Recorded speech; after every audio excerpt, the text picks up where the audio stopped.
수고 지역 정치권이 바닥 민심 잡기에 나섰습니다. 이번 설 민심이 4.11 총선의 성패를 가를 것으로 보입니다. 울산시가 그린시티 조성을 목표로 도시숲을 조성하고 산림 가꾸기에도 주력하기로 했습니다. 친구를 도박판으로 끌어들여 수천만 원을 챙긴 조직폭력배 등 일당이 경찰에 검거됐습니다. 특수렌즈를 끼고 사기 도박을 벌였습니다. 오늘 새벽 남구의 한 모텔에서 불이 나 대피하던 투숙객 5명이 다쳤습니다. 경찰은 방화 가능성을 수사하고 있습니다. 북구 장애인 시설 성폭행 사건과 관련해 장애인 부모회가 공익 이사제 도입을 촉구했습니다.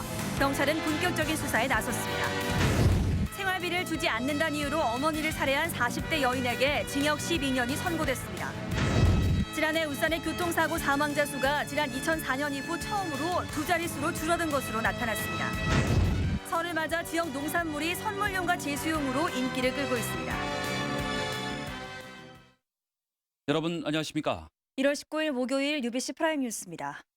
네, 다시 선거철이 왔나 봅니다. 울산 지역 주요 정당들이 앞다퉈 전통시장을 돌면서 시민들과의 접촉을 늘리고 있습니다. 이번 설 연휴 민심이 석 달도 채 남지 않은 4.11 총선의 승패를 가를 것으로 보이기 때문입니다.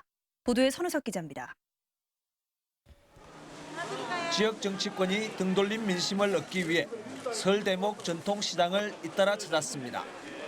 한나라당 울산시당은 신정시장을 방문해 초심으로 돌아가 서민경제 살리기에 나서겠다며 지지를 호소했습니다. 우리 국민들이 원하는 바가 무엇인가를 찾아서 그렇게 정책을 입안해 나간다면 그게 바로 민생의 안정이 될 것이고. 민주통합당 울산시당은 올해 총선과 대선을 통해 정권을 심판하고 분배의 정치를 실현하겠다고 강조했습니다. 대형 유통업체 허가제, 사업조정권 강화, 심야 영업시간 제한, 중소상인 전문업종 법제화를 통해 재래시장과 골목상권을 지키겠습니다. 통합진보당 울산시당은 수암시장을 찾아 노동자 서민을 위한 입법 활동을 강조하며 표심 잡기에 나섰습니다. 장 물가가 너무 비싸 걱정이 많으시지요? 통합진보당은 우리 서민들의 살림살이를 나아지는데 많은 힘을 모아 나가겠습니다. 4.11 총선이 80여일 앞으로 다가온 가운데 지역 정치권은 이번 설 민심이 총선의 최대 분수령이 될 것으로 보고 민생 현장을 누빈다는 계획입니다. UBC 뉴스 선우석입니다.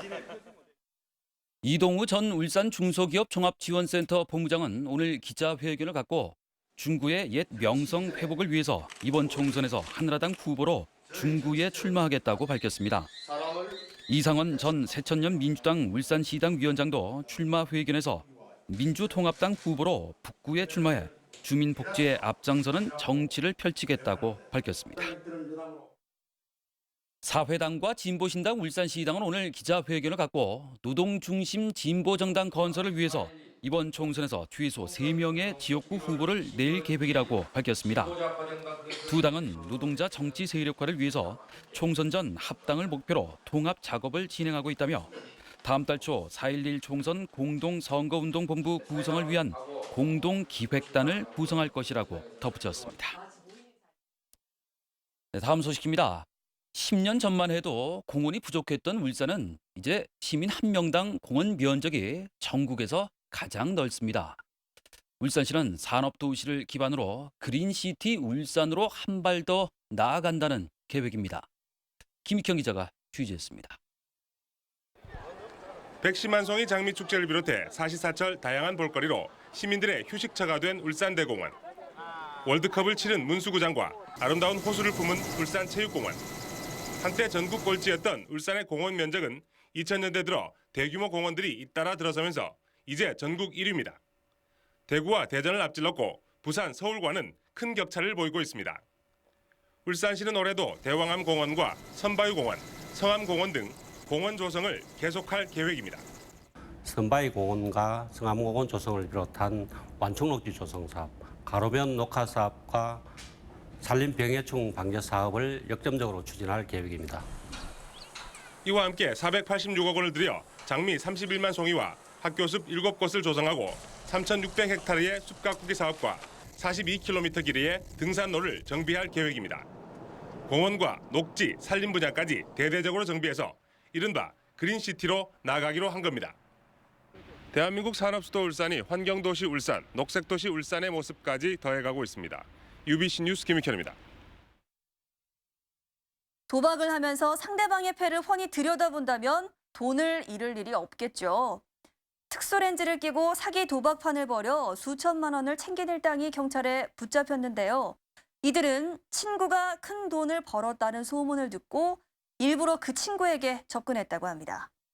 조윤호 기자가 보도합니다. 경찰이 당구장 문을 열고 화장실 안에 있는 비밀 창고를 덮칩니다. 탁자 위에는 카드와 판돈 수백만 원이 놓여 있습니다.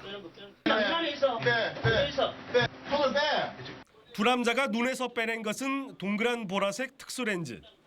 조직폭력배 33살 이모 씨 등 3명이 사기 도박을 벌인 겁니다. 휴대전화에 이 특수렌즈를 붙여 직접 카드를 찍어보도록 하겠습니다. 형광색으로 숫자 7이 선명하게 보이고 각 무늬마다 특정한 문양이 새겨져 있습니다. 남의 패를 훤히 들여다보며 도박한 덕에 일주일 만에 3천만 원을 손쉽게 챙길 수 있었습니다. 이 씨는 친구가 원룸 사업 등으로 큰 돈을 벌었다는 소문을 듣고 접근했습니다. 우연히 술자리에서 알게 된 사람들이 돈을 많이 벌었다는 이야기를 듣고 도박에 끌어들였는데 피해자들은 일타가 본전 생각 때문에 계속 빠져든 경우입니다. 경찰은 이 씨 등 3명에 대해 사기 도박 혐의로 구속영장을 신청했습니다. UBC 뉴스 조인호입니다. 오늘 새벽 남구의 한 모텔에서 불이 나 투숙객 10여 명이 대피하는 소동이 빚어졌습니다. 이 과정에서 5명이 크고 작은 부상을 입었습니다. 보도에 김규태 기자입니다. 시뻘건 불길이 창문을 뚫고 뿜어져 나옵니다.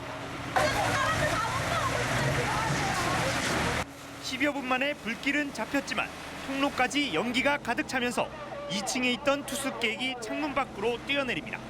불이 난 건 오늘 새벽 6시 40분쯤. 불은 이 모텔 3층 방 안 구석에 있는 에어컨 아래쪽에서 시작된 것으로 추정됩니다. 이 불로 투숙객 15명이 대피하는 소동이 빚어졌고 이 과정에서 투숙객 4명이 연기를 들이마셔 치료를 받았습니다. 또 2층에서 뛰어내린 39살 유모 씨는 발목이 골절되는 부상을 입었습니다. 퍽하는 소리에 문 여니까 무슨 문기는 차인 사기 나고 불났던 소리도 한 번도 안 했어요. 그 상황에서 별도 안 놀리고. 불이 난 객실에는 20대 외국인 여성과 30대 한국인 남성이 투숙하고 있었습니다. 차는 냄새가 나와 열어보니까 꼴에 그려놨던 단바 쪽에 불이 붙어 있어갖고 물을 갖다 붓고 끄고 안 되고 소화기 찾아가 끄고 불날 끄는 필요 없죠. 방화가 아니라 그러면 저편적으로 다 조사를 해야 되는데. 경찰은 방화 가능성도 있다고 보고 목격자 등을 상대로 조사를 벌이고 있습니다. UBC 뉴스 김규태입니다.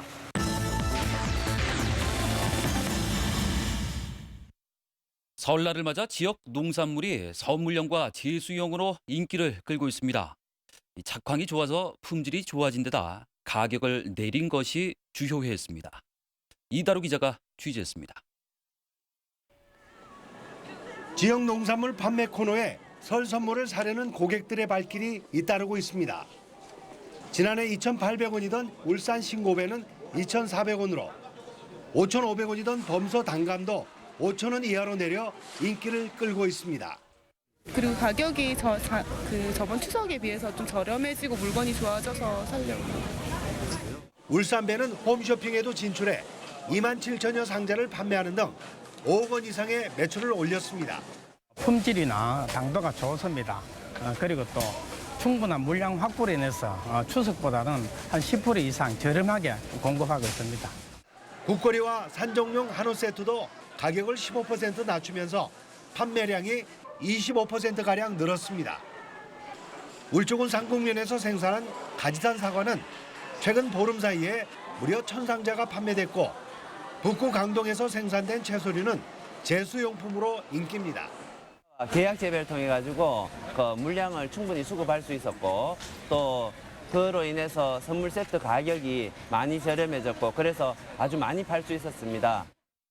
경기 침체에도 불구하고 좋은 작황과 저렴한 가격으로 인해 지역 농산물의 판매량은 작년 설과 비교할 때 평균 20% 이상 증가했습니다. 품질은 높이고 가격은 낮춘 지역 농산물이 설을 맞아 여전히 사랑받고 있습니다. UBC 뉴스 이다루입니다. 경기 침체에 따라 소비 심리가 위축되면서 서울 자금 수요도 다소 감소한 것으로 나타났습니다. 한국은행 울산본부에 따르면 지난 9일부터 10일간 지역에 공급된 화폐량은 1,364억 원으로 지난해 같은 기간에 비해서 8.5%가 줄었습니다. 이는 올해 설 연휴가 지난해보다 짧은 데다 소비 심리 위축으로 현금 수요가 감소한 데 따른 것으로 분석됐습니다. 북구 장애인시설 성폭행 사건과 관련해 장애인 부모회 등은 오늘 기자회견을 갖고 이사장 가족의 족벌 운영을 막을 수 있도록 공익이사제를 도입하라고 촉구했습니다. 이들은 또 울산시와 북구청이 학생들의 치료와 상담에 적극적으로 나서고 성폭력 사건에 국한할 것이 아니라 장애인 인권 보장 측면에서 접근할 것을 요구했습니다. 한편 울산지방경찰청은 중부서와 합동수사팀을 꾸려서 본격적인 수사에 착수했으며 가해자들의 성폭행 혐의가 드러나면 사법 처리한다는 방침입니다. 울산지법 제3형사부 김재환 부장판사는 오늘 어머니를 살해한 혐의로 기소된 40살 조모 여인에 대한 국민참여재판에서 징역 12년을 선고했습니다. 법원은 그러나 피고인에게 위치 추적 전자장치 부착을 명령해달라는 검찰의 청구는 기각했습니다. 조 씨는 지난해 8월 생활비를 주지 않는다는 이유로 60대 어머니를 흉기로 찔러 살해한 혐의로 구속 기소됐습니다. 현대자동차 노조는 당초 오늘 노동조합장으로 치르려던 분신조합원 신모 씨의 장례 일정을 연기했습니다. 노조는 회사와 유족 사이에 보상금 합의가 되지 않아 장례 일정을 연기한다며 보상금 합의가 끝나면 내일이라도 장례식을 진행하겠다고 밝혔습니다. 지난해 울산의 교통사고 사망자 수는 99명으로 2004년 이후 처음으로 두 자릿수를 기록했습니다. 2001년 142명이던 울산의 교통사고 사망자 수는 2004년 95명으로 줄었지만 2005년 115명을 기록한 이후 해마다 100명을 웃돌았습니다. 울산시는 교통안전시설 보강과 운전자의 의식 개선, 그리고 교통안전 캠페인 등의 효과라고 분석했습니다. 한나라당 울산시당이 오는 2월 3일 열리는 울산공업센터 지정 50주년 기념식에 박근혜 비상대책위원장 참석을 건의했습니다. 최병국 시당위원장은 어제 중앙당 신년회의에 참석해 이같이 건의하고 울산 시민의 열망인 산업기술박물관 유치도 함께 노력해 줄 것을 요청했다고 밝혔습니다. 울산 시민들은 울산의 산업화 과정에서 가장 큰 기여를 한 주체는 근로자이고 가장 큰 혜택을 받은 주체는 기업체라고 생각하는 것으로 나타났습니다. 시민포럼 대안과 실천이 공업센터 지정 50주년을 맞아서 지난 9일부터 사흘간 19살 이상 남녀 500명을 설문조사한 결과 산업화에 기여한 주체는 근로자와 기업체 그리고 지자체 순이었고 혜택은 기업체와 시민, 지역사회, 근로자 순으로 생각하는 것으로 조사됐습니다. 또 가장 시급히 해결해야 할 지역 현안은 비정규직 차별 해소와 시립의료원 설립 그리고 국립종합대 설립 등이었고 울산시의 발전 방향은 교육 복지도시라는 응답이 가장 많았습니다. UBC 울산방송이 지난달 3일 방송한 다큐멘터리 태화강 모래의 비밀이 한국 PD연합회가 주관한 제142회 이달의 PD상을 수상했습니다. 연출을 맡은 김태훈 PD는 모래라는 구체적인 소재를 통해 우리나라 강의 특성을 잘 파악할 수 있도록 하고 하천 복원의 방향을 제시하는 데 프로그램에 초점을 맞췄다고 밝혔습니다. 올해 경상일보 신춘문예 당선작 시상식이 오늘 오후 열렸습니다. 단편소설 부문에서는 심강우 씨가 작품 늪으로 당선됐고 시 부문에서는 노르기가 피는 곳의 최인숙 씨, 희곡은 소녀 프랑켄슈타인의 이여진 씨가 각각 당선의 영예를 안았습니다. 네, 아직까지 빗줄기가 멈추지 않고 있습니다. 성경희 기상캐스터, 이 비 언제까지 올까요? 네, 오늘 밤사이면 비는 대부분 그칠 전망입니다. 하지만 새벽 사이 약하게 빗방울이 날리는 곳도 있겠는데요. 오늘 밤사이 기압골은 모두 물러나고 내일은 찬대륙고 기압의 영향을 받겠습니다. 하지만 울산 지역 내일까지도 종일 흐린 날씨를 보이겠고요. 비 가능성은 적겠습니다. 내일 큰 추위 걱정은 없겠지만 낮 동안 바람이 강해서 시설물 관리에는 유의를 하셔야겠습니다. 그 밖에 전국에도 흐린 하늘이 이어지겠고요. 동해안과 제주에는 오전 사이 비 또는 눈이 오겠습니다. 아침 최저 서울은 1도, 대구 4도까지 올라서 포근하게 출발하겠고요. 낮 기온도 오늘과 비슷하겠습니다. 우리 지역 전 해상에 풍랑주의보가 발효됐습니다. 내일 모든 바다에서 물결이 최고 4m까지 매우 높게 일겠습니다. 이번 설 연휴 기간 동안 강한 추위가 오겠습니다. 고향 가실 때 옷차림 든든히 하시는 게 좋겠는데요. 다음 주부터는 평년 기온을 크게 밑돌겠습니다. 날씨였습니다. 고려할 수 있을 때 고려하세요. 신용사회의 채권 채무 관계 고려 신용정보와 함께한다면 해결될 수 있습니다. 고려할 수 있을 때 고려하세요.